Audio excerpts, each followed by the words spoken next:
తాకట్లో ఉన్న మీ బంగారాన్ని విడిపించి ఆ రోజు ఆన్లైన్ రేటుకి కొంటాం. Sharma gold company. అహ్మదాబాద్ నుంచి లండన్ వెళ్తున్నటువంటి బోయింగ్ 7878 ఫ్లైట్ క్రాష్ అయిన సంగతి తెలిసిందే.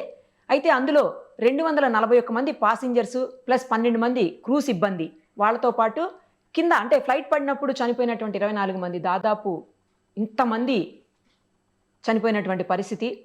ఒక్కరు మాత్రమే అందులోంచి సేవ్ అయ్యారు. అసలు ఫ్లైట్ యాక్సిడెంట్ ఎలా అయింది, టేక్ ఆఫ్ తీసుకున్న తర్వాత 1 మినిట్లోనే ఎలా జరిగింది అనేది ఇప్పటి వరకు కూడా ఇంకా క్లారిటీ లేనటువంటి పరిస్థితి ఉంది. ప్రస్తుతం మనతో పాటు లైవ్ కాల్లో అందుబాటులో ఉన్నారు కెప్టెన్ మమతా గారు. ఒకసారి ఆమెతో మాట్లాడదాం. ఆమె కూడా గతంలో చాలా గంటల పాటు ఫ్లైట్స్ నడిపినటువంటి అనుభవం ఉన్న వ్యక్తి, ఫస్ట్ లేడీ పైలట్ కూడా ఆవిడ. సో ఒక్కసారి ఆమెతో మాట్లాడదాం. మ్యామ్ నమస్తే అండి. నమస్కారం అండి. మ్యామ్, ఫ్లైట్ యాక్సిడెంట్ రెగ్యులర్గా మనం చూస్తూనే ఉంటాము, కానీ ఇంతమంది చనిపోవటం ఈ మధ్యకాలంలో అయితే చూడలేదు. ఏ కారణంతో, అంటే సాంకేతిక లోపాలా లేకపోతే ఇంకా ఏ కారణంతో ఈ ఇన్సిడెంట్ జరిగి ఉండొచ్చు అని చెప్పి మీ అనుభవంతో చెప్పగలుగుతారు మ్యామ్? అంటే అమ్మా, మాక్సిమం యాక్సిడెంట్స్ మీరు చూస్తే హిస్టరీలో కూడా take off and landing phase లోనే అవుతాయి. Yes ma'am. So this is a common thing అన్నమాట. And yes, definitely India law, this has been the biggest accident ever since we are in aviation. Yes. And this was absolutely devastating yesterday. And ikkada it is very difficult for us to conclude as to enduku ayindi anedi conclusion ki manam ippade raalemo. There could be various factors. Okay. The main factor what everybody in the industry are suspecting is bird strike. ఎందుకంటే అక్కడ చాలా habitat ఉంది take off తర్వాత. And మీరు తర్వాత కూడా చూస్తే, మీరు ఆఫ్టర్ ఫ్లేమ్స్ తర్వాత కూడా చూస్తే చాలా బర్డ్స్ కనిపిస్తున్నాయి అక్కడ, విపరీతమైన బర్డ్స్ కనిపిస్తున్నాయి. సో ఇదే సేమ్ సిమిలర్ యాక్సిడెంట్ న్యూయార్క్ దగ్గర అయింది, ఎక్కడైతే హడ్సన్ రివర్ లో ల్యాండ్ చేశాడు. ఎందుకంటే అది కొంచెం హైట్ లో అయింది. సో అప్పుడు ఏమైందంటే, that was also big commercial aircraft, and రెండు ఇంజన్స్ లలో బర్డ్స్ వెళ్ళిపోయినాయి. So both engines got shut off. And then ఆయనకి ముందు హడ్సన్ రివర్ కనిపించింది, అక్కడ వెళ్ళి ల్యాండ్ చేసేసాడు very safely. And luckily everybody survived that. Everybody survived. So that was mere his luck and everything, that where he could comfortably land into the river annamata. Okay. So ఇక్కడ most unfortunate thing that happen was that take off తర్వాత అది మొత్తము industry అంటే residential area ఉన్నందుకు అక్కడ there was no way. ఇప్పుడు మనకి బేగంపేటలో ఇటు సైడ్ పరేడ్ గ్రౌండ్ ఉంటుంది, అట్లా ఏదైనా గ్రౌండ్ ఉన్నా, కొంచెం ఓపెన్ ఏరియా ఉన్నా ఇంత డివాస్టేటింగ్ అయ్యేది కాదు. కానీ because he had to land over the houses, he still tried. అది మీరు చూస్తే అది it's a very controlled flight which vent down. అంటే ఏదో స్పిన్ అయిపోయి పడిపోవడం, లేక నోస్ డ్రైవ్ అయిపోయి పడిపోవడం అలా పడిపోలేదు ఎయిర్ క్రాఫ్ట్. వాళ్ళు లాస్ట్ మినిట్ వరకు కూడా చాలా చాలా కేర్ఫుల్ గా కంట్రోల్ చేసి దే బ్రాట్ ఇట్ డౌన్. కానీ ఏమవుతుందంటే అమ్మా, ఇక్కడ టేక్ ఆఫ్ లో ఫ్యూల్ ఫుల్ ఉంటుంది. So both the wings have got full fuel because they are going to London. So ఇది లాంగ్ ఫ్లైట్ కాబట్టి they have full fuel. And our fuel is like a bomb, amma. It's like a live bomb laga anamata. So when they landed, it burst. ఆ flames లో తోటి చచ్చిపోయారు ఎక్కువ వరకు, ఆ కాలిపోయినందుకు చచ్చిపోయారు అనమాట మాక్సిమం. అది and this is a very common thing. మీరు చూసుంటారు, ఈవెన్ ప్రీవియస్ యాక్సిడెంట్స్ ఎక్కడెక్కడైతే టేక్ ఆఫ్ లో అయిపోయిందో ఎక్కువ వరకు అది కాలిపోతుంది, అండ్ ఆ కాలిపోవడం వల్ల చనిపోతారు మాక్సిమం. ల్యాండింగ్ అయితే కొంచెం ఫ్యూయల్ తక్కువ అయిపోద్ది కదా మ్యామ్, అంత తగ్గిపోతుంది, చాలా తగ్గిపోతుంది. ఎస్, ఇంకొకటి ల్యాండింగ్ లో ఫ్లేమ్స్ ల్యాండింగ్ లో చాలా తగ్గిపోతుంది. అండ్ ఇంత డివాస్టేటింగ్ ఉండదు. But yet we cannot say even that little fuel what is there on board sometimes may kill everybody. Okay. ఇంకొకటి కూడా మ్యామ్, ఇప్పుడు బర్డ్స్ ఈ బోయింగ్ పెద్ద ఫ్లైట్స్ ఏవైతే ఉంటాయో వాటిలోకి, అంటే ఇప్పుడు చిన్న ఫ్లైట్స్ ఉంటాయి కదా మ్యామ్, చిన్న ఫ్లైట్స్ ఉన్నప్పుడు ఏంటంటే బర్డ్స్ అటాక్ చేసినా కూడా చాలా స్పీడ్గా ఫ్యాన్స్ తిరిగేసి బర్డ్ని చంపేస్తుంది, అసలు బర్డ్ లోపలికి వచ్చే అవకాశం ఉండదు అని విన్నాను. కానీ పెద్ద ఫ్లైట్స్లో ఏంటంటే ఇలాంటి ఫ్యాన్స్ సిస్టమ్ ఏది ఉండదు, బర్డ్ డైరెక్ట్ లోపలికి వచ్చేస్తుంది అని అంటున్నారు మ్యామ్, నిజమేనా అది? అవునండి, ఎందుకంటే ఇప్పుడు మనకి దీన్ని two different type of air crafts. ఒకటేమో మనం ప్రొపెల్లర్ ఎయిర్ క్రాఫ్ట్స్ అంటాం, ఏదైతే టర్బోజెట్ ఉంటుంది, పిస్టన్ ఇంజిన్ ఉంటుంది. దాంట్లో ప్రొపెల్లర్ మూవ్ అయినందుకు జనరల్ గా బర్డ్స్ చాప్ అయిపోతాయి, ఆ రొటేషన్ వల్ల అవి చాప్ అయిపోతాయి. But that is still damage to the air craft and to this thing. కానీ అది అంత డ్యామేజ్ కాదనమాట ఎంతైతే మనం అనుకుంటామో. Okay, Okay. ఇక్కడ ఏంటంటే ఇక్కడ the technology is different. Jet engines లలో ఏంటంటే ఇంజిన్ ఎయిర్ ని సక్ చేసుకుంటది, ముందున్న ఎయిర్ ని సక్ చేసుకొని వెనక్కి వదిలేస్తుంటది అనమాట. ఓకే. సో అక్కడ ముందు ఆ బర్డ్ ఉండనియండి, మీరు చూసారు లాస్ట్ టైం ఒక యాక్సిడెంట్ అయింది ఎయిర్పోర్ట్ లో, అంటే ఒక మనిషి దాని ముందు నుంచి పోతుంటే సక్ అయిపోయాడు, అవును మ్యామ్, మంచి సక్ అయిపోయాడు అందులోకి. So it basically sucks all the air which is in front of it. So అక్కడ ఫ్లాక్ ఆఫ్ బర్డ్స్ ఉంటే అది మొత్తం సక్ అయిపోతాయి అనమాట. Okay. There is a possibility, అంటే these are all what we are just suspecting, these are all the suspect, అంటే we are just thinking it could be any other reason also which we cannot right now say. కానీ general గా ఏమవుతుందంటే what we are expecting technical snag అని common man అనుకునేది కొంచెం చాలా remote chances. ఎందుకంటే technical snag అయినా కానీ ఒక ఇంజిన్ ఫెయిల్ కావచ్చు, కానీ రెండు కావడం is the very very rare అండి. ఇప్పటి వరకు మేము వినలేదు ఎప్పుడు కూడా రెండు కూడా టెక్నికల్ స్నాగ్ తోటి ఫెయిల్ అయిన సినారియో మేము ఇప్పటి వరకు చూడలేదు. అందుకే పైలట్స్ కి కూడా మొత్తం ట్రైనింగ్ ఉంటుంది. వన్ ఇంజిన్ ఫెయిల్ అయినా వాళ్ళు జెంటల్ గా క్లైంబ్ అయ్యి మళ్ళీ వచ్చి ల్యాండ్ అయ్యేటట్టు ఉంటుంది అనమాట.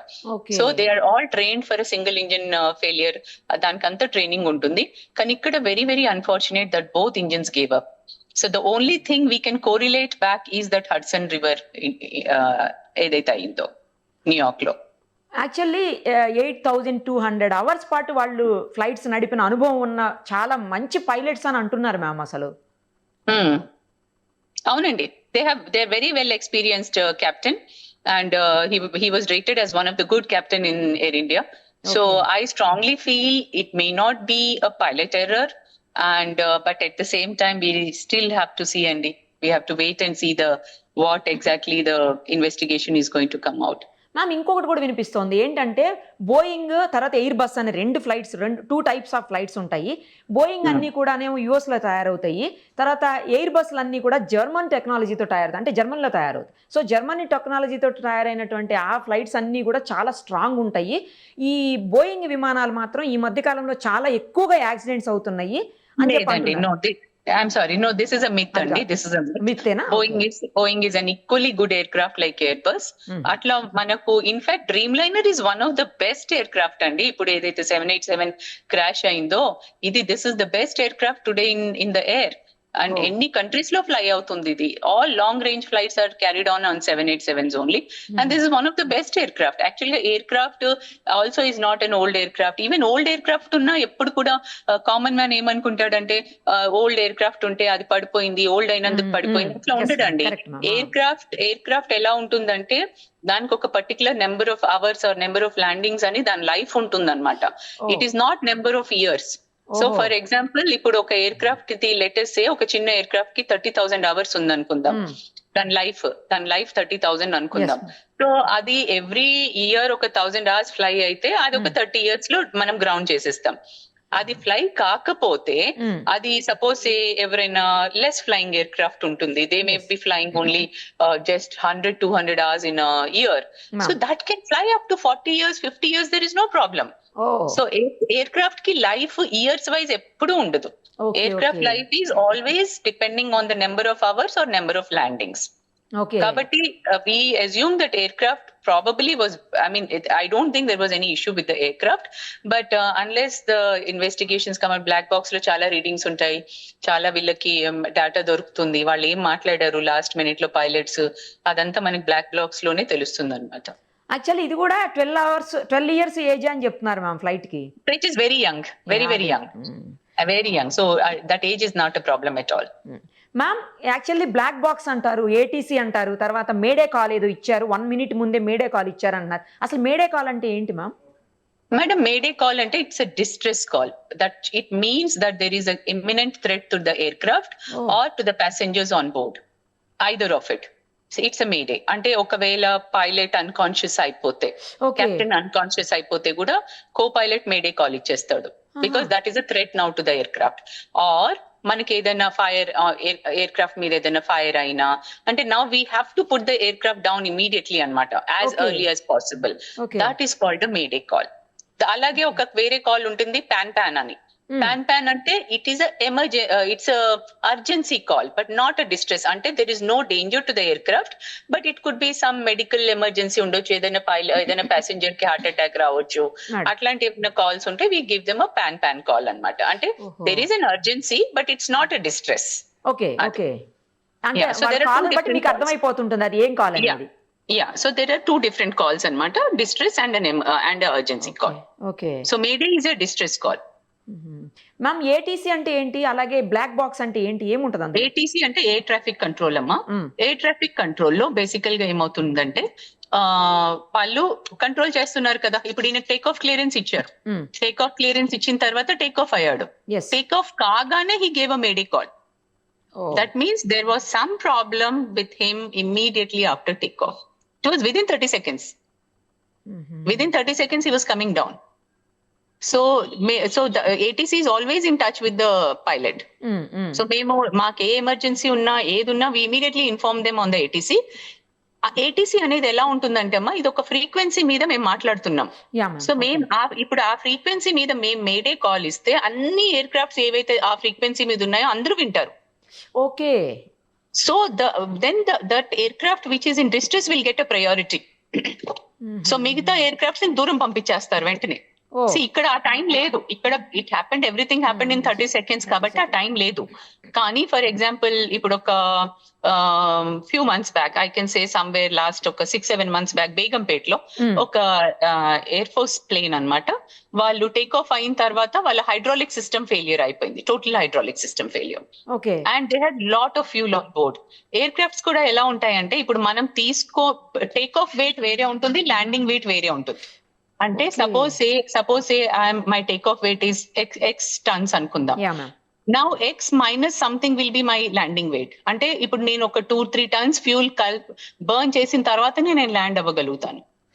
I cannot land with the same takeoff weight. So అలా కాబట్టి ఈ ఎయిర్ క్రాఫ్ట్ ఏదైతే ఎయిర్ ఫోర్స్ ఎయిర్ క్రాఫ్ట్ ఉండేనో వాళ్ళు ఏమైంది, టేక్ ఆఫ్ అయిపోయారు, హైడ్రాలిక్ ఫెయిలియర్ అయింది, they are safe, there is no problem. Hydraulic failure అంటే basically some systems will not work, and one of the main system is your landing gear. So landing gear లక్కీగా ఏమైందంటే వాళ్ళు ఇంకా retract కూడా చేయలే, వాళ్ళకి పైకి వెళ్ళలే. దీంట్లో కూడా చూస్తే మీరు ల్యాండింగ్ గేర్ ఇంకా కిందికే ఉంది. సో అలాగే వీళ్ళు టేక్ ఆఫ్ కాగానే హైడ్రాలిక్ ఫెయిలియర్ వార్నింగ్ వచ్చినందుకు వాళ్ళు ఇమీడియట్ గా రిపోర్ట్ చేశారు. సో అప్పుడు ఏం చేశారు, బేగంపేటలో మిగతా ట్రాఫిక్ నంతా డైవర్ట్ చేసేసి అతను ఒక్కడనే ఒక హాఫ్ అన్ అవర్ వరకు అబౌవ్ పెట్టారు. తర్వాత he was little comfortable, though hydraulic failure is still showing the warning. కానీ what he said is that I need to burn the fuel for 2 hours. So he stayed just above the airfield only. He was burning the fuel for 2 hours and then he came and made a safe landing. అలా fly అవుతూనే ఉండాలి, అది burn అయ్యే వరకు. Fly అవుతూ he burned the fuel అన్నమాట. So there are certain procedures like that also. Okay, ఇప్పుడు ఈ బ్లాక్ బాక్స్ అంటే ఏంటి మ్యామ్? ఏది జరిగినా కూడా బ్లాక్ బాక్స్ లో కంపల్సరీ రికార్డ్ అవుతుంది అంటారు? అంటే మన ఇప్పుడు కో పైలట్ మాట్లాడింది, anything that is happening in the cockpit, everything is recorded. So that is the thing which will give us the complete air craft ఇవి కూడా ఉంటాయి, ఎయిర్ క్రాఫ్ట్ పారామీటర్స్. అంటే ఎయిర్ క్రాఫ్ట్ ఎంత హైట్ కి వెళ్ళింది, ఎంత speed ఉండే, ఏముండే, అది ఎలా డిసెండ్ అయింది, అండ్ అది ఎంత రోబస్ట్ ఉంటుంది అంటే ఈవెన్ ఎయిర్ క్రాఫ్ట్ కాలిపోయినా అది కాలదు. ఇప్పుడు అది దొరికిందంటే మనకు మొత్తం వచ్చేస్తుంది ఏం జరిగిందని, మొత్తం డేటా వచ్చేస్తుంది అనమాట, including the voice recording. Air craft data and the voice record అన్ని వస్తాయి దాంట్లో. ఓకే మ్యామ్, ఫైనల్లీ ఒక్కటి చెప్పండి మ్యామ్, ఇప్పుడు మేడే కాల్ వచ్చేసింది అంటున్నారు, మేడే కాల్ వచ్చిన తర్వాత వీళ్ళకి ఇంకా అసలు టైం లేకుండిందా? లేదండి, because ATC was calling him back and they didn't respond. వాళ్ళకి ఏటీసీ మళ్ళీ వాళ్ళని కాల్ చేస్తుంది ఎయిర్ క్రాఫ్ట్ ని, but they didn't respond after that. Okay, అంటే బర్డ్ అయ్యే అవకాశం, ఇప్పుడు ఏటీసీ నుంచి వాళ్ళకి మేడే కాల్ వచ్చింది కదా మ్యామ్, ఆ కాల్ వచ్చినప్పుడు ఏటీసీ నుంచి కాదు, ఎయిర్ క్రాఫ్ట్ నుంచి ఏటీసీకి వెళ్ళింది కదా కాల్, ఆ వెళ్ళినప్పుడు వాళ్ళంటే ఈ ఇంజిన్ లో ప్రాబ్లం ఉందని ఉద్దేశం, లేకపోతే బర్డ్ హిట్ చేసింది అది కూడా చెప్పలే వాళ్ళు, they didn't announce a bird hit అని అనౌన్స్ చేయలే వాళ్ళు. ఓహో, సో స్టిల్ వీఆర్, అందుకే మాకు ఇంకా there are so many openings ఇంకా అన్నమాట, we can't make out unless we get to know. ఆ బ్లాక్ బాక్స్ లోనే చాలా ఇన్ఫర్మేషన్ తెలిసిపోతుంటది. ఎప్పటికి తెలుస్తుంది మ్యామ్ అది? మన కంప్లీట్ ఇన్ఫర్మేషన్ మినిమం టేక్ ఈ బ్లాక్ బాక్స్ వీళ్ళు మళ్ళీ మ్యానుఫ్యాక్చరర్ కి వెళ్తుంది దాని అనాలిసిస్ కోసము. సో నేను అనుకోవడం అయితే మోస్ట్ మినిమం 15 రోజులు పడుతుంది. అబ్బా, అది minimum. Yes. Okay, because they'll also study kada manufacturer also has to study the whole data, everything. They cannot simply conclude something. వాళ్ళంతా మొత్తం ప్రాపర్ గా ఇన్వెస్టిగేట్ చేసి చదివి ఆ పారామీటర్స్ చూసి what could have gone wrong, they have to read everything. Okay, మొత్తానికి 2 engines అయితే పని చేయట్లేదని కన్ఫర్మ్ కదా మ్యామ్ ఇదైతే? ఎస్ ఒక సింగిల్ ఇంజిన్ పని చేసినా ఈ ప్రాబ్లం వచ్చేది కాదు మనకి. Thank you ma'am, thank you so much. చాలా ఇన్ఫర్మేషన్ ఇచ్చారు మీరు బిజీ ఉన్న స్కెడ్యూల్లో కూడాను. ఎందుకంటే అసలు ఏం జరిగింది అనేది తెలియాలి అన్న ఉద్దేశంతో మిమ్మల్ని కాంటాక్ట్ చేయడం జరిగింది ma'am. Thank you ma'am, thank you so much.